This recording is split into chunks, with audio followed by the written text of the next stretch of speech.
All right, guys. So, welcome to the first list pulling video that we'll do here at AG Home Buyers.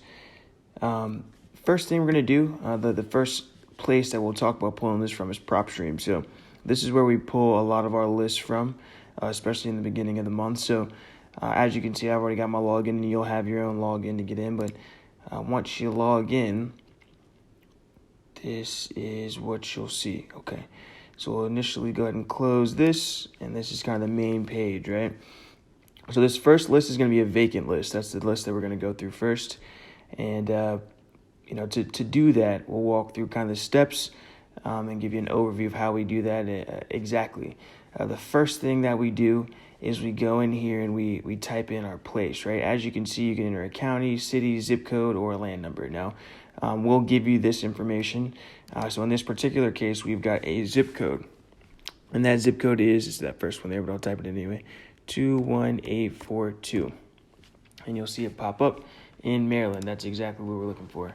So what this does is it pulls up all the properties in that zip code. So there's 36,000 properties in that zip code.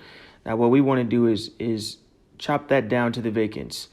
Now you can see there is a vacant tab here, but we like to make ours a little more defined than this. So we'll go into this filter option here, and this is where the magic happens. So the first thing is this an owner-occupied property? Does the owner live there, or is it a rental for them? And for vacants, doesn't matter to us. Occupancy status, this is what we're talking about here. This is the big one for here. Vacant, right? You see that immediately takes us down to 1,400. So that cuts it down a lot, right? The next thing we'll go into here is property characteristics. So this is where you choose the types of properties and the parameters that you want to set. In this case, all we care about is that it's residential and is single family, condo, multifamily, up to basically 10 units is what this will do for you. So we'll want to click all of those boxes. That's pretty much all we'll do here in property characteristics. Next, MLS status. We don't want it on the market, so we'll go ahead and put no to on market. That's the only thing we'll do there. And then the last thing we'll do for a vacant list is in ownership info.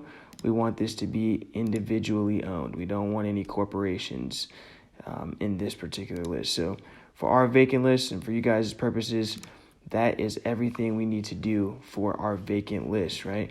So we'll close that, and you see we have 1,160 houses that fit our criteria in that given zip code.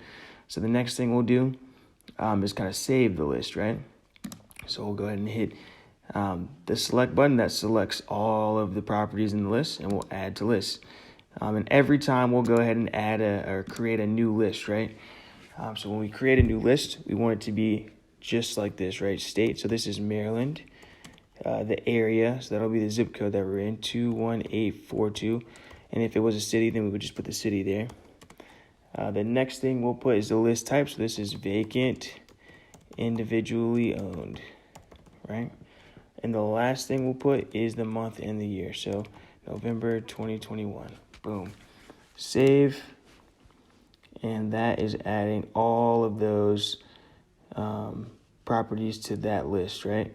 So then we'll be able to go into My Properties, find the name of that list. So it started with Maryland. These are in alphabetical order.